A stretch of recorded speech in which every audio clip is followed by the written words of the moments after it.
Marriage is not a 50-50 relationship. It's a 100-100, right? Yeah. So, but you can't be saying, I'm giving my 100, why aren't you giving yours? It's got to be, I'm going to give everything I have and then give some more into this relationship.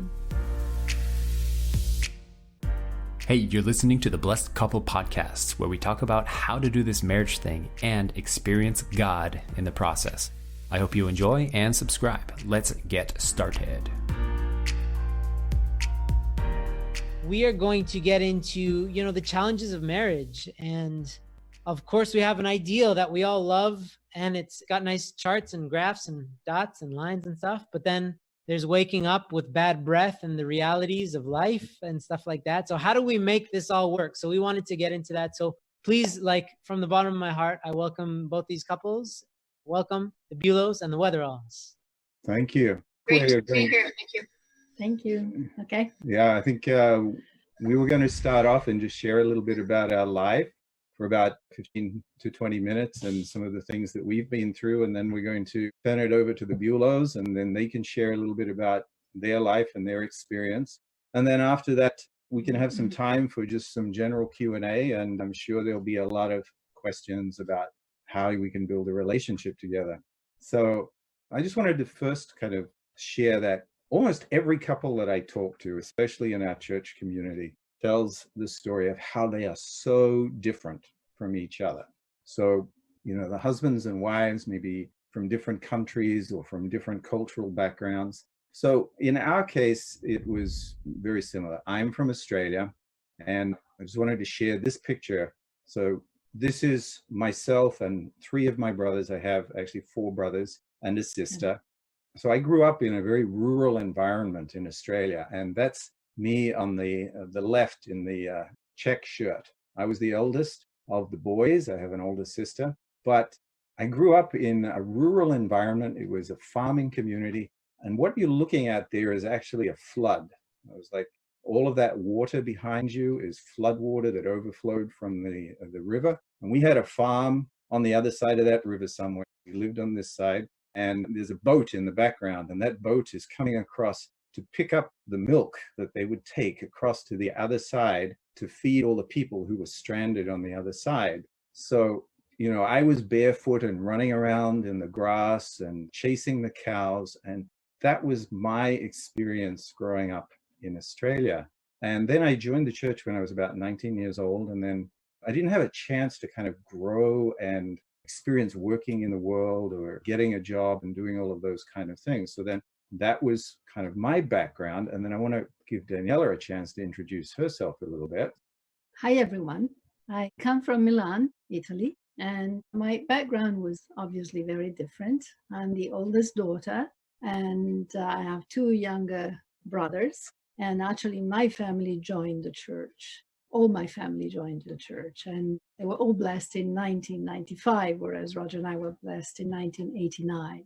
I grew up in a very cultured environment, and I became a simultaneous translator, interpreter, speak 5 languages, traveled all over the world, had a very, very fascinating life, filled kind of a privileged life.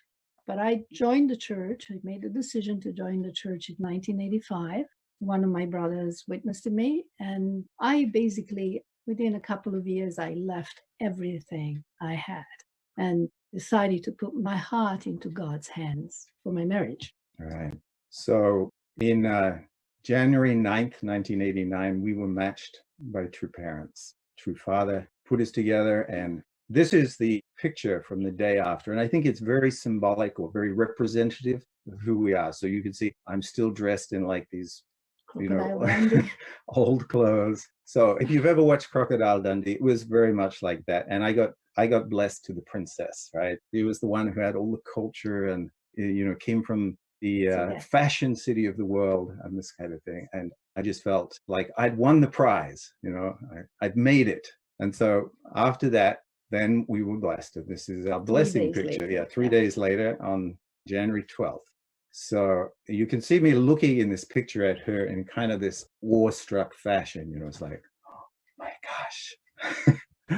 So I'm thinking, this is going to be amazing. This is great. She's so beautiful. I'm ready to really embark on this life together. But in reality, I was very immature still in my own growth and in my own ability to really take care of a person.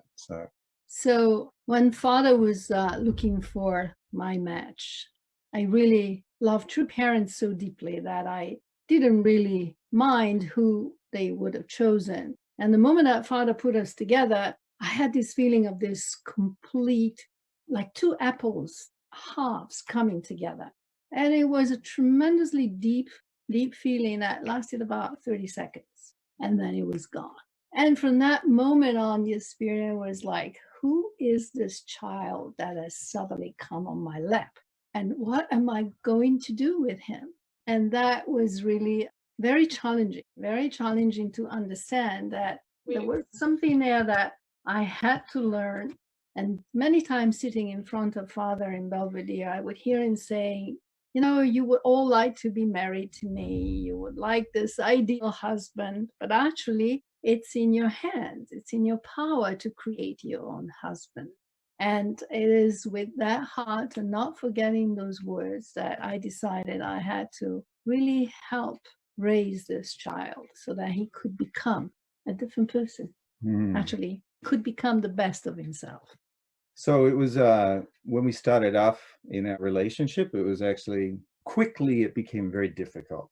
We were living in Korea. We lived in Korea for about 3 years, and we were in different cities because we were going through this separation period and working in public missions.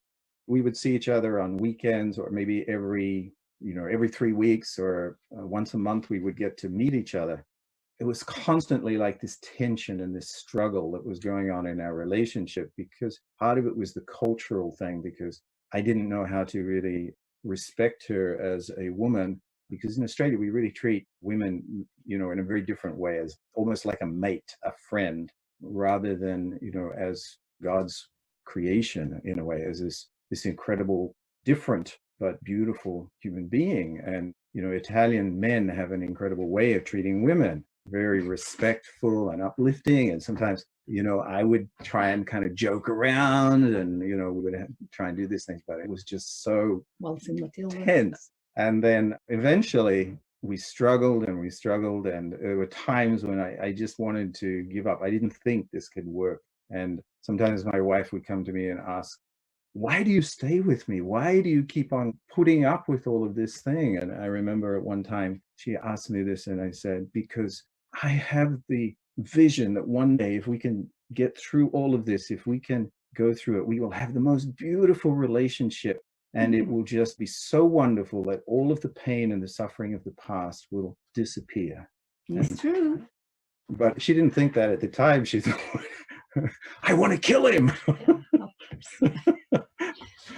Anyway, we landed in the United States, which was our middle ground, because Australia was too far and Italy was much closer if we were in the States. And we eventually started family life after 5 years of struggle. And then during our first pregnancy, we hit an impasse again. And we actually have 3 children and lost 6. The first pregnancy was actually the most severe miscarriage we suffered. And it was really turbulent time. And I had gotten to a point where I had lost any sense of possibility for the success of our marriage and blessing. And so I asked God, I said, you have to really show me. You have to help me understand how you, God, love this man. What do you see in him that I can understand him through you? And during one of our fights, I asked Roger whether he was actually going to be committed and stay in the relationship. And eventually, he said, yes, I will be here. Let me tell how that happened. And so she asked me, are you going to stay or are you going to leave? And I said, we were in such a difficult situation. I don't really know. I'll tell you in the morning. And she was really, okay, let's get ready for bed. And then we get ready for bed. And then she says, I can't wait until the morning. I have to know now. Are you going to stay or are you going to leave? And at that point, I really took a deep breath and I asked God, what do you want me to do? And God said, stay. And so I said, I'm going to stay. I'm going to stick this out. I'm going to make this relationship work no matter what it takes. Yeah, go on. During that time, during that same day or so, I really felt God answer my prayer. And I just looked at him and just felt this infinite love that wasn't coming from me, but it was coming through me to him. And it was like the kind of love that you can only surrender to, because if God loved him so much, who was I to withhold that love from? Who was I not to say, yes, that's how I want to love him? And that is really how things became magical. We started experiencing different level of God's realm of heart, being children with each other, being adults, lovers. He was my father and I was his mother. It was, all of these relationships that we experienced, we started experiencing them with each other.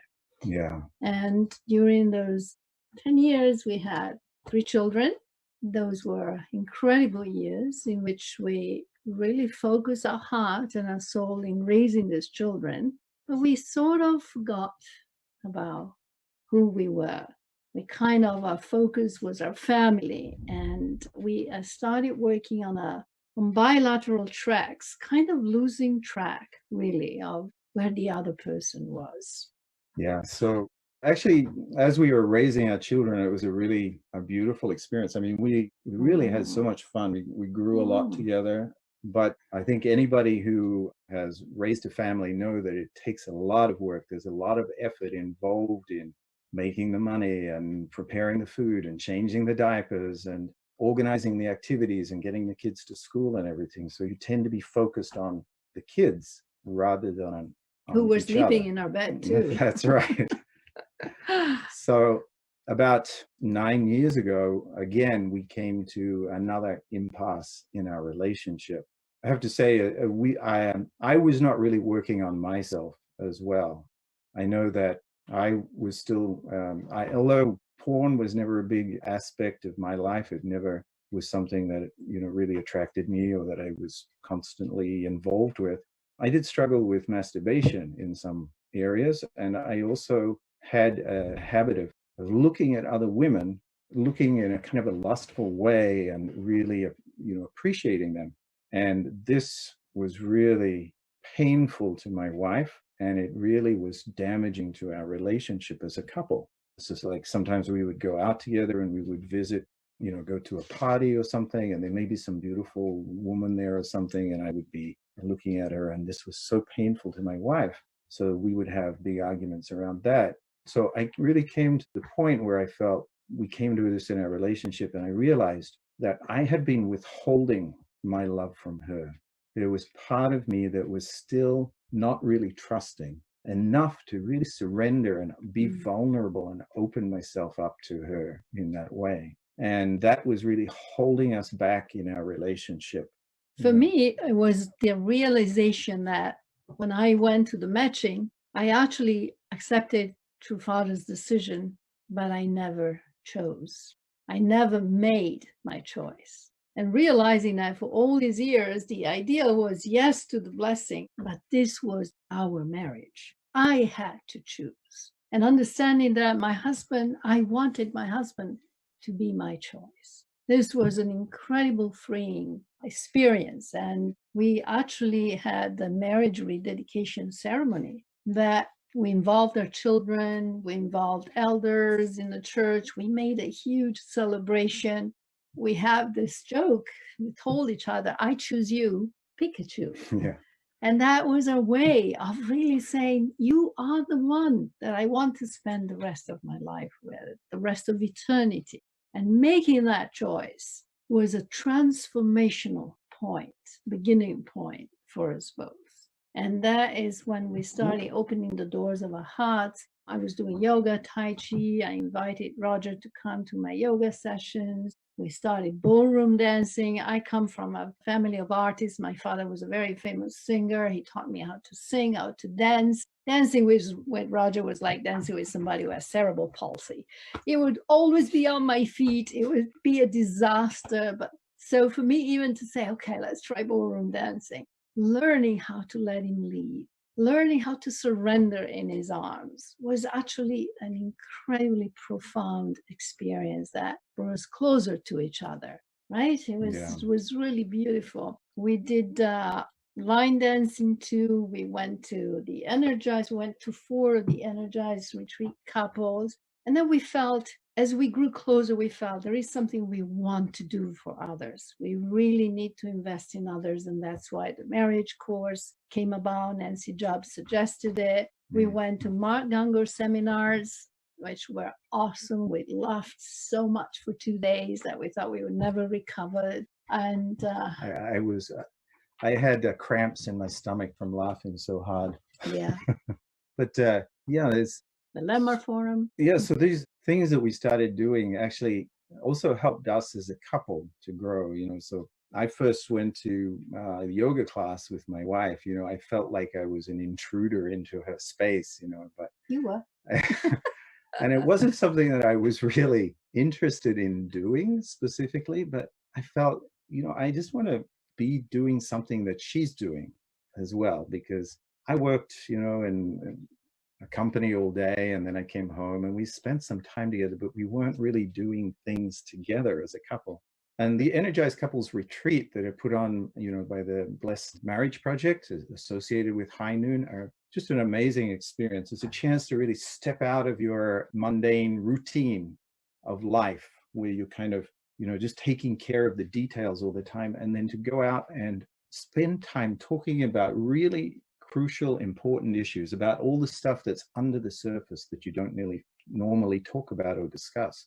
But after we came back from that, we felt that's not enough, because you forget about it pretty quickly. The effect fades and it wears off. So the marriage course is a 7-week program where have couples have a dinner together and then they discuss these issues, and it helps to build the habits of actually talking to each other about deeper things, about sitting down on the couch together and looking each other in the eyes and saying, not just, what's for dinner, but that's the children. Right. What do you think about this? And I am going through these things right now, and what's going on in your life, and really learning to experience that. So helping other couples has really been something that has helped to transform our relationship as well. So it's like people who really want to make a difference. If you want to learn something, become a teacher, right? If you teach it, then you learn it much better.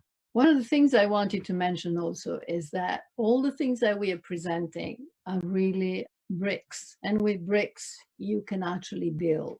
But it is with our roots that we grow. And so for us to really be able to understand the spiritual dimension of our beings, we decided that we were going to invest also in our church community, with UPF, with the Blessed Family, in whatever capacity, always together. Always where he goes, I go, where I go, he goes. It's like a common, we don't even ask each other, may I come? We take for granted that the other one will be there, because that spiritual awareness that our couple brings is really deepening our roots. And you can build as much as you want, but if your foundation is not strong, you're actually going to have possibly real problems when the storm comes. That's something that I really would like to remind everybody. So this is a picture of our family now from our Christmas pictures last year. So we have 3 kids, and Lucas, his fiance, is there as well. We're all living together at the moment because we're all quarantined with this COVID. But my wife and I like to go out for a walk every day. And when we go out, we are always trying to walk in step. So the thing that I wanted to talk about here is, we think of life or marriage as a 3-legged race, because as we're walking, we try and keep our inside legs walking together, because when you have your inside legs walking together, then your hands joined together swing appropriately, right? And so every now and then we get out of step a little bit. And so I'll do a little skip to catch up and to get back in step with her. Or she'll try and do this little shuffle thing where she puts me out of step and then I have to get back to step again. But life is about going forward together as a couple. And so that is really a metaphor for how we see our life together. It's like this three-legged race. And then you have the resources. And then we have some resources here. You know, we can send these out later. It's like the Energized Couples Retreat, the marriage courses, the Mark Gungor's program. These are all great resources that you can use. So thank you very much. And I'm going to turn it back to the Bulows now so we can hear their story. Thank you. Hello, everyone. We're here in Colorado. Nice sunny day. Hope your day is sunny. Before you start, I just want to thank the Wetheralls. What a beautiful, beautiful testimony. It was awesome. So I just want to thank you so much for that. Okay, your turn. It's my turn now. I'm Paul. This is my eternal soulmate, Nancy. So we were matched 41 years ago in 1979. I was 24 and Nancy was 29. So in 1982, we were blessed. That was 37 years ago. And at that time, we were both in the church for 8 years. So during that 8 years, we were taught to live for the sake of others. But we didn't know exactly how to do that in marriage. And we tried. Some things worked, a lot of things didn't. So, through the 8 years, what we learned was to build a relationship with God through prayer, study, and hard work. That gave us a commitment to our blessing, which is really rock steady, really, really strong. But when the really rough times came, we realized we didn't have the tools or the right tools to create a strong relationship. During that time, we were able to create a family and have 3 beautiful children. We have 2 sons and a daughter. So during that time, we had very poor communication. We fought a lot. There was a lot of anger expressed on both sides. And we didn't know how to stop that runaway train. So our connection got weaker, more strained. I reverted to childhood go-to, which was porn for my emptiness and frustration. So that porn was magazine, virtual, and what I call reality porn. I used it to medicate the loneliness I was feeling. It only numbed the pain for a few minutes. And what it really did was put a really big wedge between us and made things even worse. So my origins with porn, 2 things I remember, both happened around 5th or 6th grade. All the boys, in my class, we were passing around nude drawings, and then also another thing is, one day I was visiting my aunt. I went in the basement, discovered my uncle's stack of porn magazines. About 45 minutes later, my aunt said, "What the hell are you doing down there for so long?"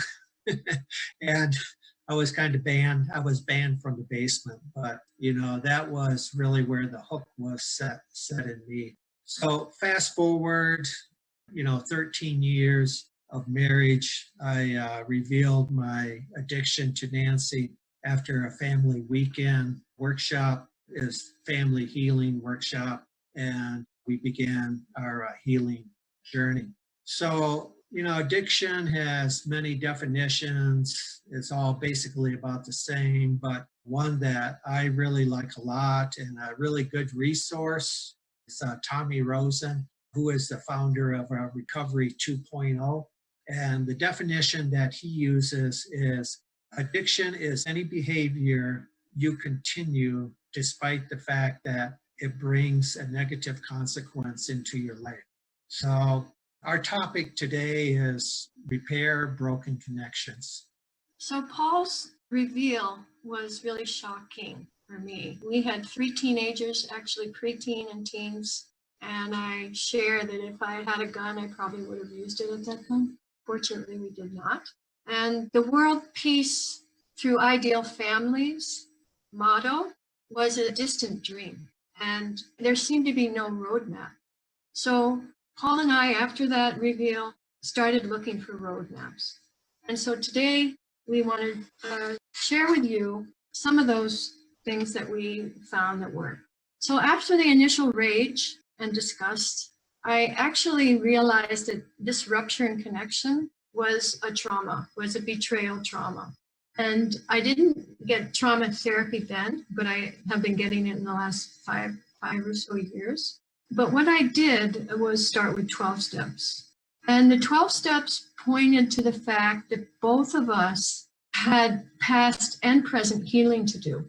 And back at that time, we were fortunate to have John and Hilda Weeman as our one of our closest friends. And they started a healing center in their basement, which we went to their home every week for about 5 years. And we had groups, we had breakout sessions, we had all kinds of healing modalities that we explored in that 5 years. And in that, I began to really dig in and discover my loneliness and my fear.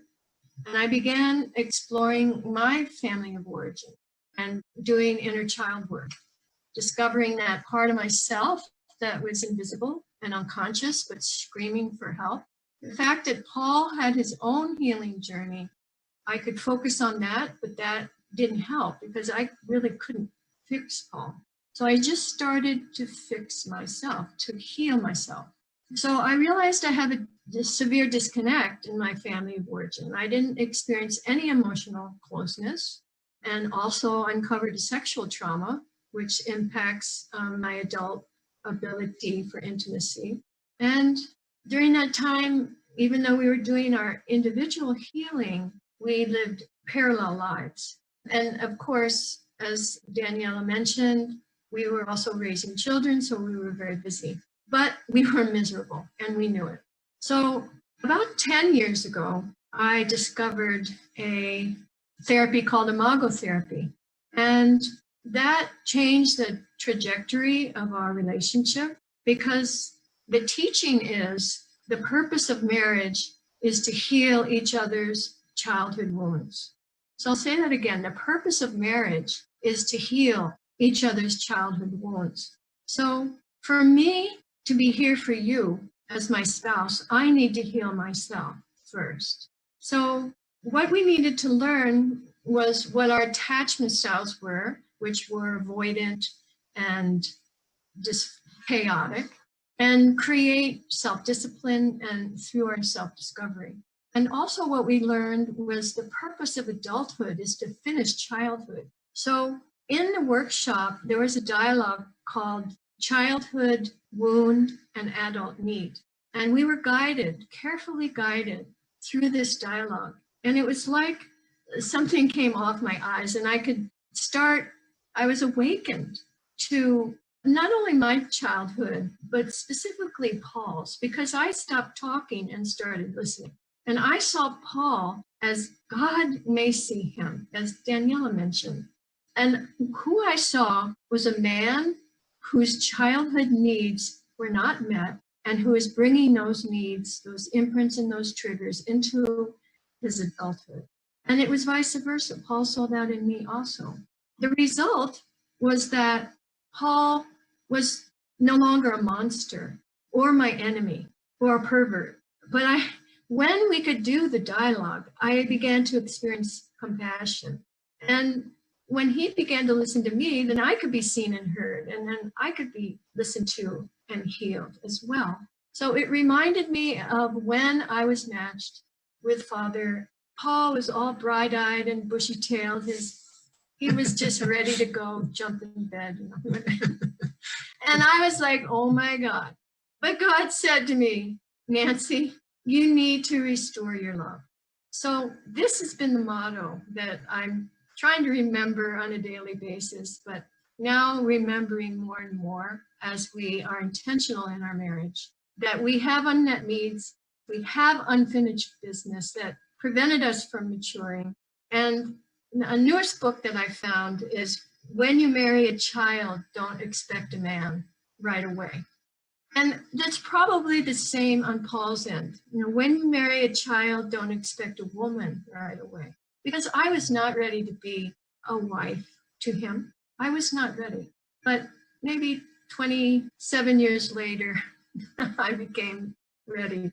So Real Love and Marriage is another roadmap for us. I have the Real Love and Marriage CD, and I have it in my car. And every time I get in the car, I listen to Greg Bear. And it reminds me, what is anger? What is getting protecting behavior? What is true love? What is unconditional love? Go get love. Go get love. If you can't, if you're triggered, it means you're drowning. You're empty and afraid. So I heard this for maybe, I don't know, I have it in my car for about 5 years now. It's still there. So the live for the sake of others, which true parents have given us as a lifestyle, is how to get the love I need so I can give the love that Paul needs. Hey, if you're getting something good from this episode, it would mean the world to us if you could share it with someone you love or leave a 5-star review, because the only way this podcast spreads around is through word of mouth. So a share or a review would go a long way, and it only takes like 10 seconds to do. Thanks. Back to the show. Paul's now going to talk about a few other of our roadmaps. Okay, some of the things we do, safe conversations. Nancy's an expert at that. So I get a lot of practice with the safe conversations. And it's basically sentence stems which make the conversation safe to be vulnerable. We commit to zero negativity, and that's a lot of commitment because a lot of times we don't actually make that. So we start over, and we start over, and we start over. But we don't give up. Both partners commit to repair if there's a rupture. Then another thing is we nurture the space between by doing appreciations. And then also we have a very famous saying, which we have in our house: no shame, blame, or criticism in the space between. And, emotions definitely were not easy for me. And even still, I have to dig deep sometimes to figure out what my emotions are, except anger. Anger is pretty easy to recognize, and it's definitely a big thing for me. Also, I had to learn not only to talk about emotions, but also how to listen and how to identify feelings. So some of this sentence stems, this is how you will talk so your spouse will listen, and how to listen so your spouse will talk. Thank you, Paul. So I was hoping we would have time to do a demo, but that's not going to happen. Yeah. Okay. We can save that for another day. Okay. Because that's my favorite thing when I teach safe conversations is, Paul, can you do a demo with me? A frustration dialogue where we turn the frustration, we research the feeling.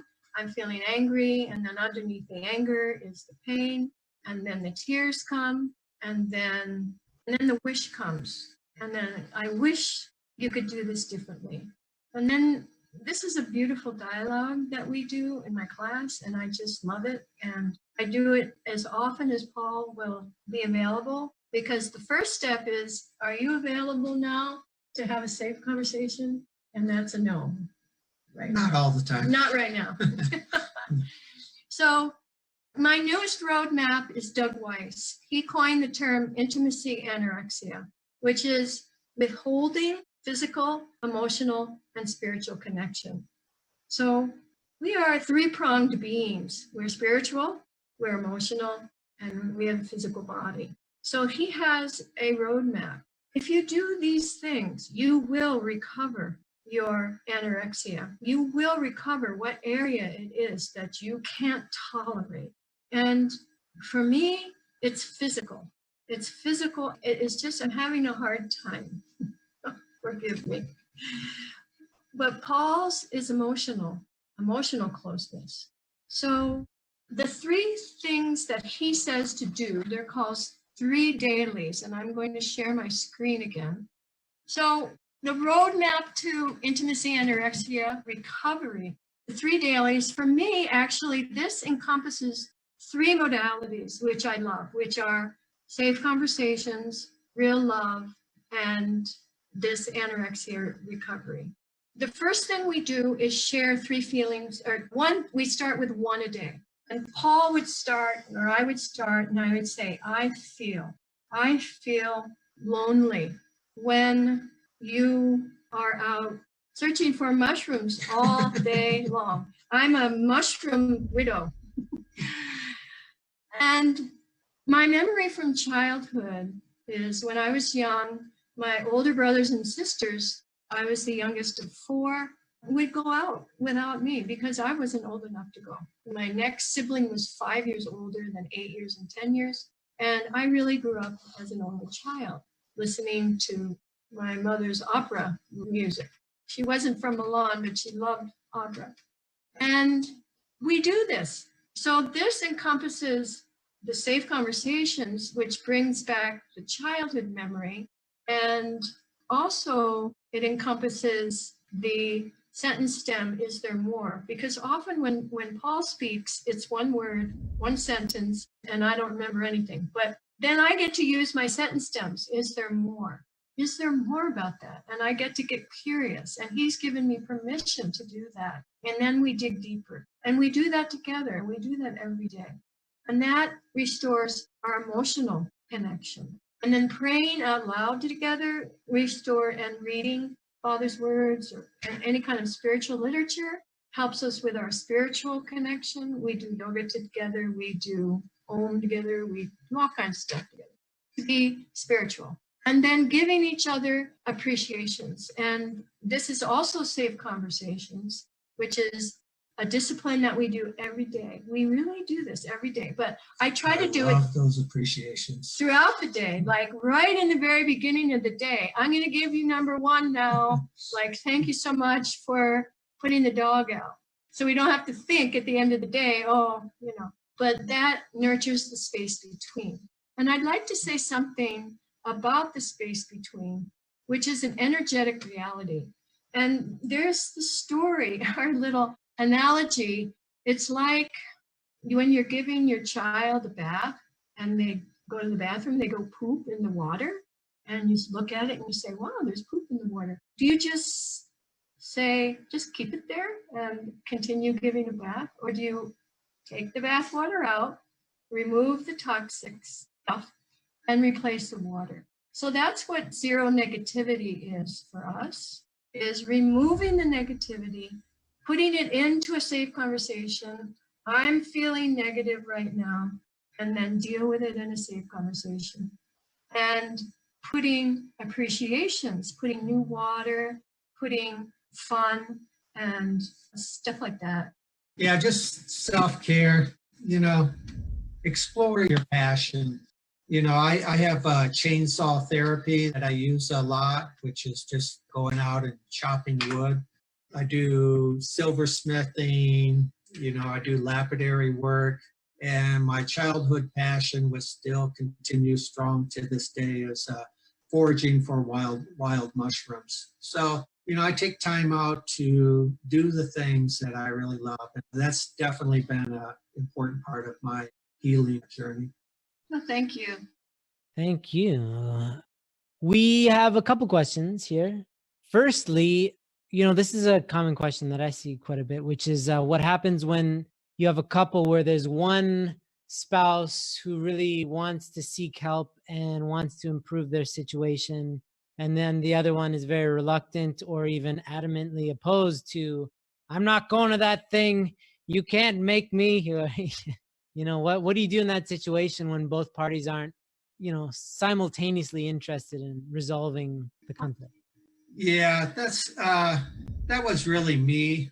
The first healing session, Nancy really had to drag me, throughout my course. I got better. Oh, geez, do we have to do that again? But the benefit of that was so great that over time I became definitely more enthusiastic. Of course, for me, better sex, deeper intimacy, And then also just really seeing Nancy not only as the woman she is today, but also to see her as the vulnerable little girl that she was, and to really understand where she came from, her background, what it was like. So yeah, I was dragged at first, but the benefits of doing the work is created more excitement in me, more willingness to do it. Just a matter of time. It was just being patient, and there was nothing else I could do. Just keep bugging him and changing and loving more, just trying to be more love, changing myself. Okay. Patience. So you just were persistent, and you also didn't stop growing yourself. You just kept on working on yourself, and eventually he followed suit, something like that. I was just going to say, we can't change another person. We can't change our spouse. What we can do is just change ourselves. And we need to work on that. Marriage is not a 50-50 relationship. It's a 100-100, right? So, but you can't be saying, I'm giving my 100. Why aren't you giving yours? It's got to be, I'm going to give everything I have and then give some more into this relationship. Mm-hmm. And as you do that, then things can change, So, and I know there are many people out there who are saying, well, my son, my wife, or my husband doesn't want to come to therapy with me. But it's really, you've got to start looking at yourself. How am I loving? How am I giving in this relationship? And what am I doing to really transform myself, first of all? Yeah. And prayer works too. Yeah. Because if you invest time and pray on something very specific, God really listens. Desperate prayer. Desperate. Heartfelt prayers. Prayers with tears streaming down your face, they work. You know something about it? There were many nights. I made you a better man. I have to tell you, you don't want to get to that point in your life. If you're intentional, you start out in the beginning and you make a plan to be intentional about your marriage from the beginning, and to do these kind of energized couples retreats or programs together and to really explore your relationship, then hopefully you never get to that point where you're desperate to figure out the problems. Yeah. It's really important to have fun in your relationship. Yeah. I also found that because I'm more of the hailstorm, I'm more of the maximizer. Once I got calmer and started listening, Paul started coming out of his shell. He's more of the minimizer, although he snaps. He out of his shell, and because it's safe. So once I learned how to make the safe space with no blame, shame, or criticism, then he would start coming out and start talking and sharing his emotions and exploring his emotions. Whereas before I'd say, how are you? Fine. But now I know how to share a feeling. I know how to share a childhood memory. It's much, I love it. I don't know how to do chainsaw therapy, but anyway. I would love to see an online course with Paul teaching chainsaw therapy. I also just wanted to mention that this really sounds like leadership. What you're learning really is leadership. You're learning not to coerce somebody or to impose your will onto somebody else, but how to become more attractive so that somebody wants to listen to you. And then that foundation becomes how you communicate with your children as well, I'm guessing, right? Yep. Exactly. Like that? Because I think leadership it's not framed in that context in terms of, leading from within the couple. It's usually leadership is in the business, setting or religion or whatever, but not leadership from the home and from the bedroom, your side of the bed, leadership from your side of the bed. So that's really cool. Yeah, it seems like it makes a lot of sense, because I'm trying to frame this too to all the people out there who are possibly skeptical, or they feel like they've tried everything and there's no hope for their couple. How many couples do you know that have this kind of dire attitude that, this is what I got, this is my lot in life, we're stuck for eternity? And what would you say to those couples who feel like we are stuck for eternity, but let's do it now. Keep looking. If that didn't work, try something else. There's thousands of things out there, thousands and thousands. Give me a call. I'll help you find it. Just don't give up. You deserve the best. You deserve absolute sex, absolute love. You deserve it. We deserve it. Right, Paul? Yeah. Yeah, God wants us to have amazing marriages, right? Amazing, passionate, joyful, love-filled marriages. Sometimes when you're in that desperate situation and you just feel like this can never work, I just can't go forward anymore. Some great man said, just do the right thing. Do the right thing and then do the next right thing. Do the next right thing after that. But just take one more step forward and then just try something new. So it's kind of what Nancy said, just try something different, try something new. But you always need to maintain integrity in yourself, be somebody who is living the right way. Don't lash out, don't be angry. Somebody, do what is right in those moments. Yeah, and Andrew, I'd say a couple things. Find a small group that you can be open and honest in. And one of my favorite sayings is 12-step. Pretty much they end every meeting with it. It works if you work it.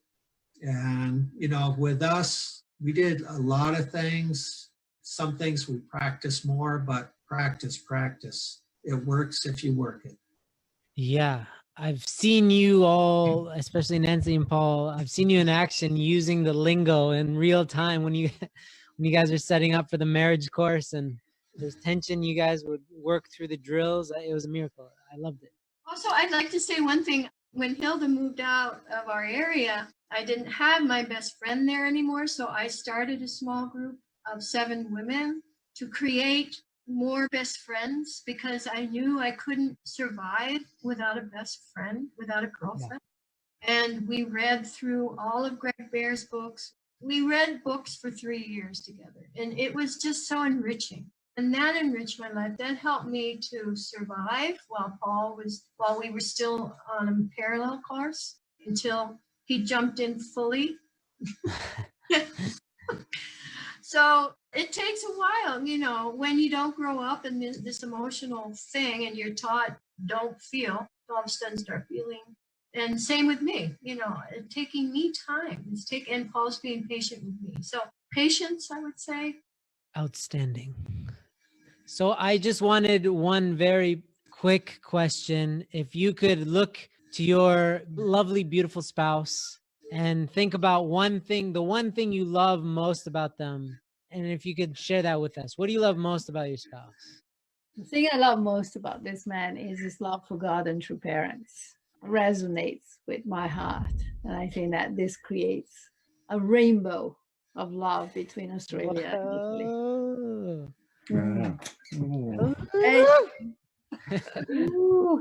Thing I love about my spouse is she always brings so much grace and beauty and kindness into everything that she does. She's always thinking about how can I serve somebody? How can I take care of somebody? How can I give them a little gift? How can I tell them how much I appreciate them?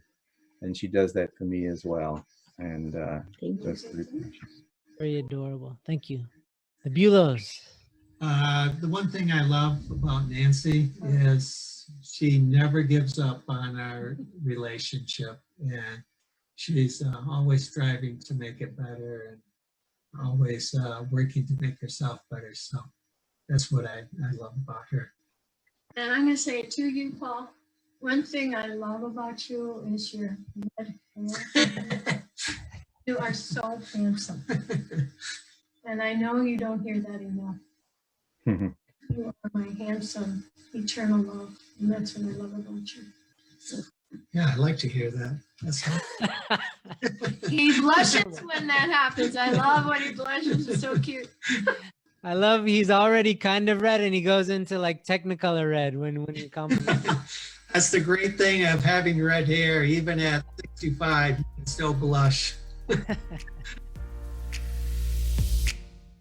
Hey, if you want to improve your relationship or take your sex life to the next level, well, you're in luck, because more than 70% of couples that take our Love and Integrity course said that the quality of their sexual relationship improved after joining the course. Sounds good? You can join the program today with your spouse or just take the course by yourself at loveandintegrity.com. See you in the next episode.